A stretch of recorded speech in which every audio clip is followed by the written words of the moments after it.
It's time for another home project. Before you, you see a desk that I've been using for about 5 years. Got it secondhand. It's a nice desk, but what I found is it was a little bit too small. It's nice to have a sewing machine on it, so my wife is using it for a sewing machine.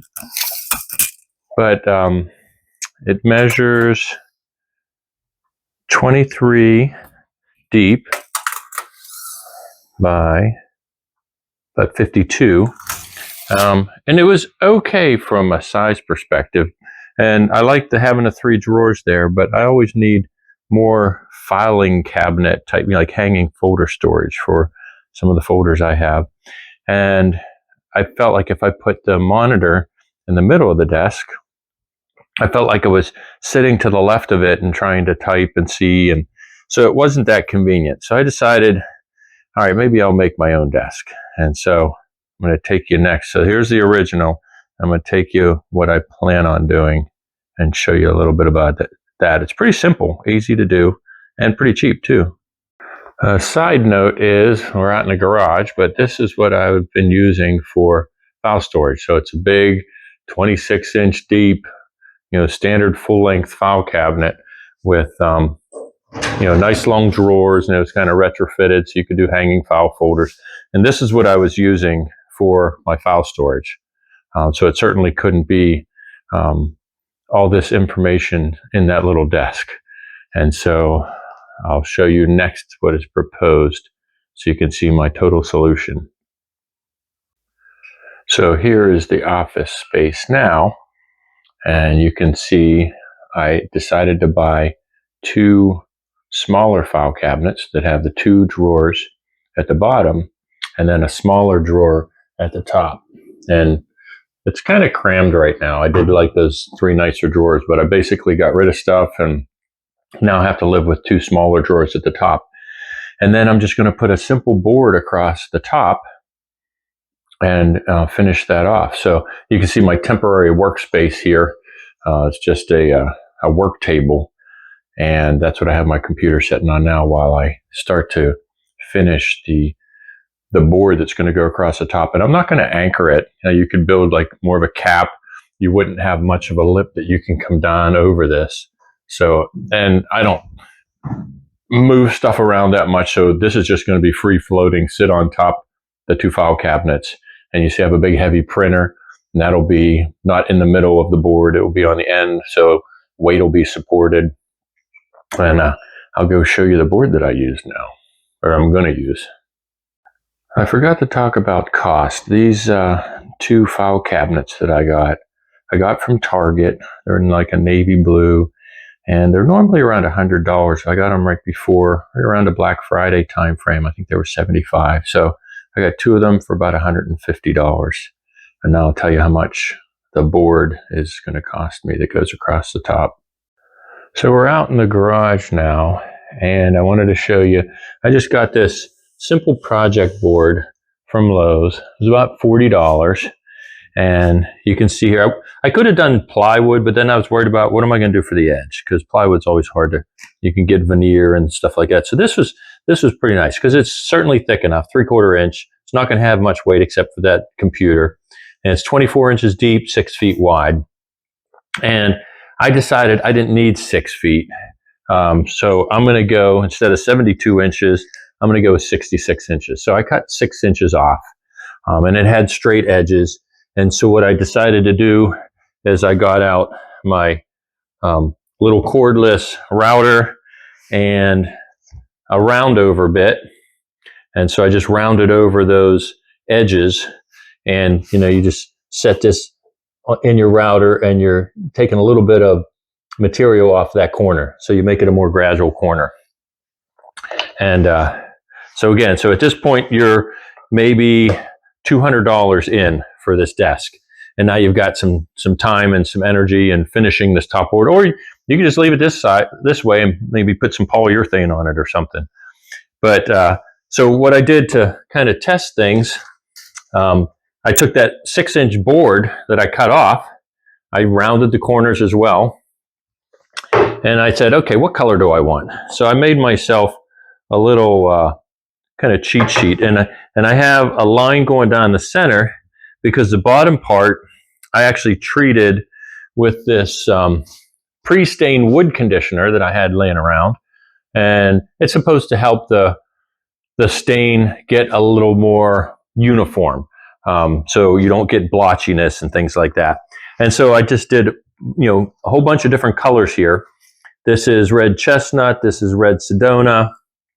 This is a custom tint mix called amaretto, a little too red. This is a color called honey. This one is special walnut, and this is dark walnut. And so the top part wasn't treated with conditioner, and the bottom part was. I don't see a whole lot of difference. Now I will call out this one and this one, because what I did is I switched these two. I kind of like this honey, but I wanted a little more red. And I like this red chestnut, but I wanted it a little darker. So on this one, I did the whole thing red chestnut first, and then I put some honey on top. So it ended up making it a lot like that, like honey. So that was too much. So then I said, okay, let me take the honey and put some red chestnut on it. And it did bring some red tones through. And so, you can mix stains together in a bowl, or you can do it this way. You put one color and then put a second color, and you can see that one took, this one not so much. It was too overwhelming. And so it helped me experiment with the round over bit and the different depths I wanted, helped me experiment with the stains. I decided to pick this red chestnut.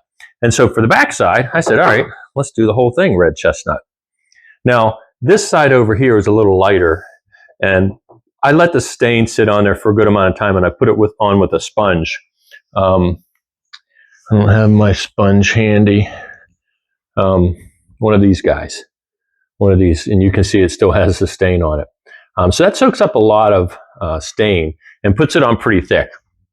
And I decided that's a little too thick. So we wanted a little bit more light like this side and not dark like this side. So what I have here is my board that's the right length, and I've got to round it over. I've sanded it. It's going to get my daughter is an artist, and she does epoxy resin. And so I needed to fill some of the little holes. Like you see, this has like a little hole. So you don't want the hole going all the way through. If you're going to pour resin on top of it, you'll just lose resin through that hole with gravity. So I decided to put some wood putty in, fill them, and then I sanded it all. And you can see little spots right here where it didn't completely sand off. So that's the kind of like the remnants of a putty fill there. But for the most part, they worked out pretty nice. So I've already stained the underside, so you'll be able to see the finished color here. And I'm real happy. So this is the underside, and this is the red chestnut. And so now I've let that dry, and I'm ready to put the top coat on the top of it after I sand that one little space out. And then I'm going to give this to my daughter, and she's going to put epoxy resin on it with some colored tints, and we're going to have like a blue and a white and a gray kind of swirl throughout. And then we'll let some of this wood peek through. We call it peekaboo, or she does. And then we'll put that on the top of the desk, and it'll be done. So I'll show you the final product after we get it in place. It'll be epoxied, and she'll use a matte finish, so it'll be scratch resistant. And for $250, you could just use, well, maybe a little more. That pre-stain there is probably about $10. That little can of stain is about $8. And again, it comes in different colors. But you could just stop here and get a can of polyurethane and just stain it, and you have still a nice wood with a nice edge, and you don't have to worry about everything being bolted together. If I want to move it around the room, I can. And so for $300, you get a nice solid desk with storage, and can go about your business of paying bills and storing pictures, etc. So until the finished product, enjoy.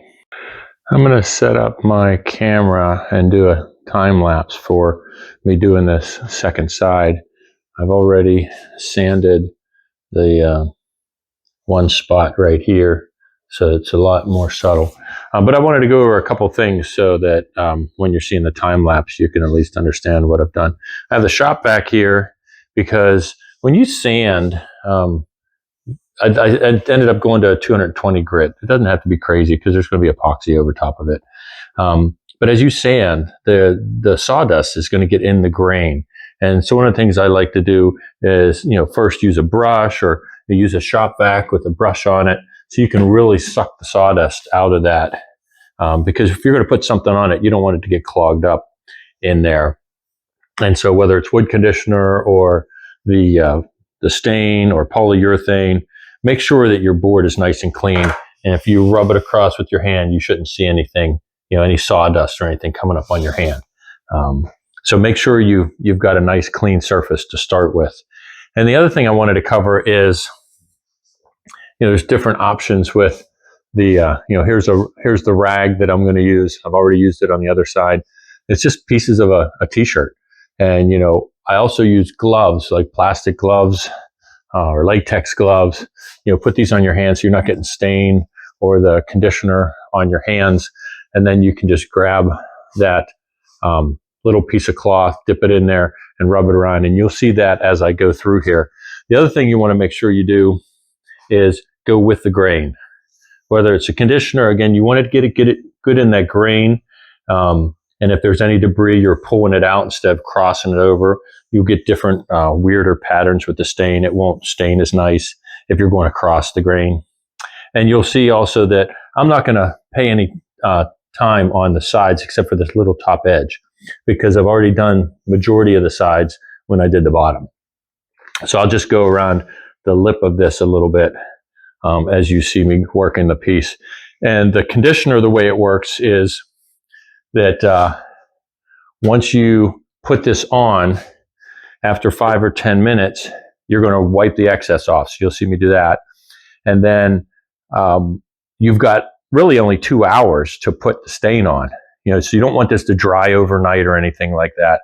You'll see I'll put a decent amount on, but then I'll pretty quickly just wipe it off again and then let it sit for a little bit. And then I'll do the stain. So it's not a long process. And, this time lapse will kind of help demonstrate. I'll just keep it running and you'll see how much time I wait before I even stain. So hopefully this will help.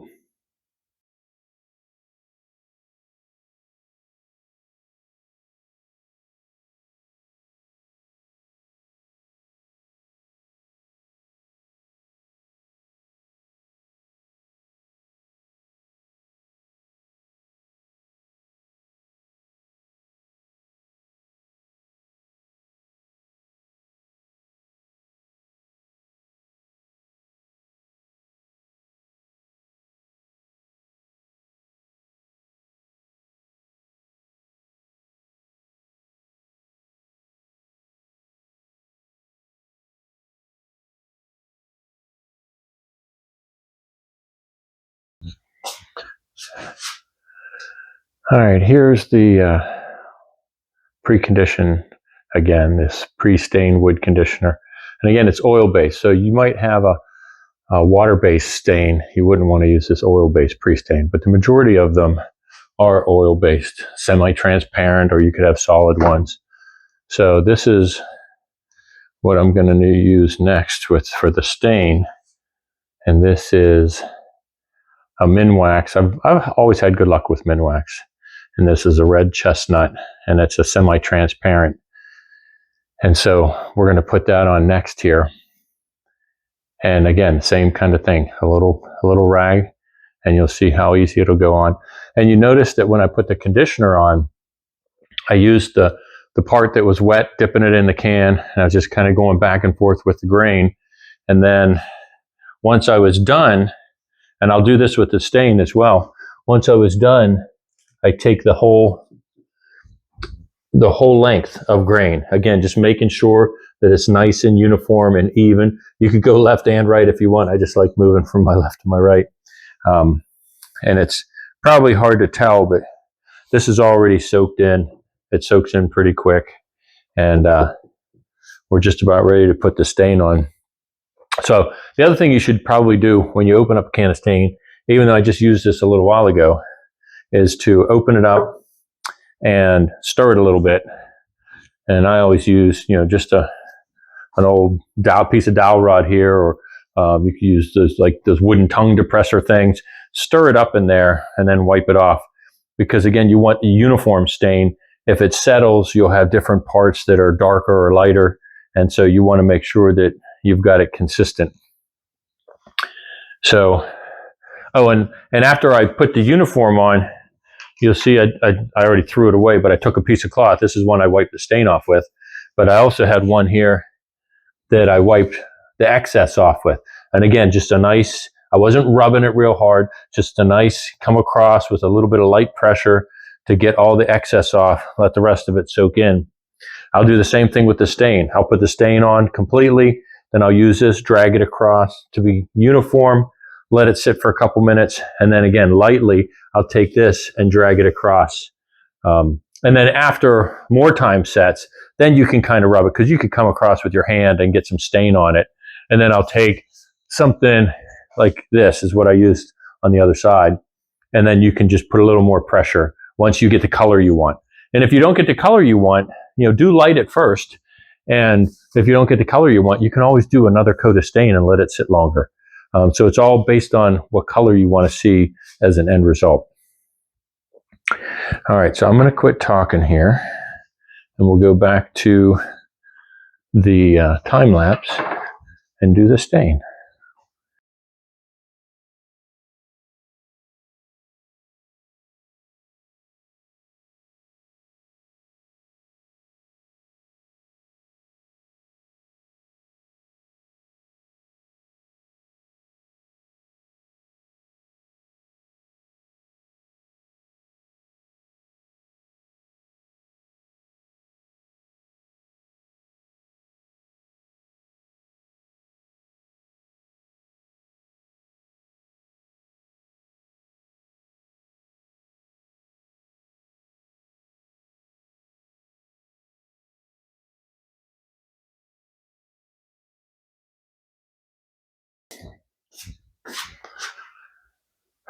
One thing that's a good idea to do before you put your stain away is you can get a lot of drips inside that where the cap is.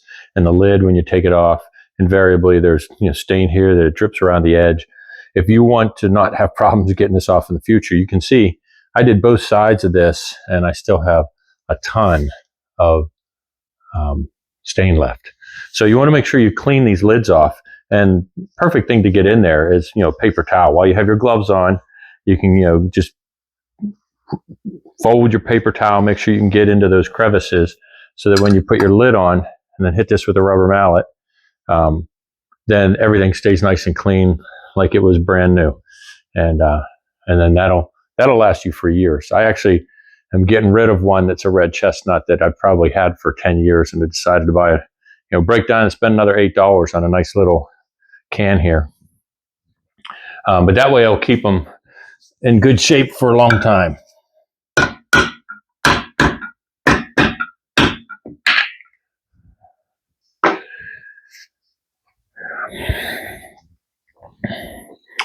All right, now we're just going to lightly take this just like we did with the stain.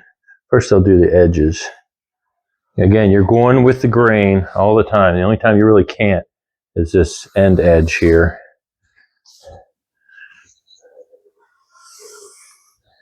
And go with the grain. Just lightly wipe off excess, because this is the color I want. I really don't want to take a lot off, but I don't want it getting darker over time either.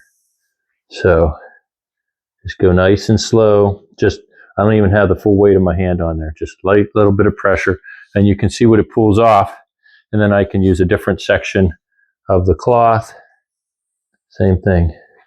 Just light pressure, pulling that excess off. You can see it lightened up a little bit there, but I'm okay with that.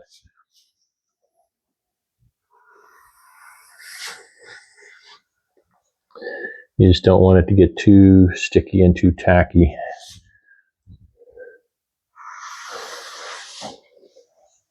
And parts where it's too dark for you, then, you know, rub a little more. If you didn't like this, then you come back, try to take some excess off of there.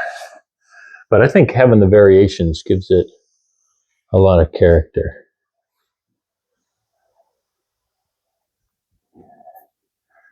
So that's pretty much it.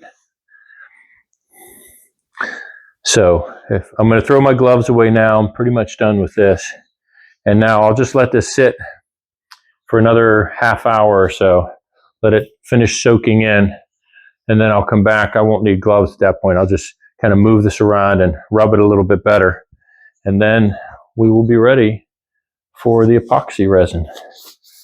So that's all I'm going to be able to show you. Maybe I'll get a video from my daughter when she's setting this up. And just think about how big this piece is. You know, 5.5 foot piece by almost 2 feet to put in a studio and have a controlled environment and do epoxy resin and have the artistic ability to make it look so much better than this. But maybe we'll get a sneak peek of what that looks like. We'll see. All right, here we are at the home of the artist, and we unfortunately determined that the top of this wasn't flat enough. So if you put a straight edge across it, you'd see a gap. So it's kind of cupping a little bit here. So what we did is on the underside, again, this is just the desktop, so the underside is not going to have anything unless I want to add a drawer. We decided to put these kind of stiffeners in.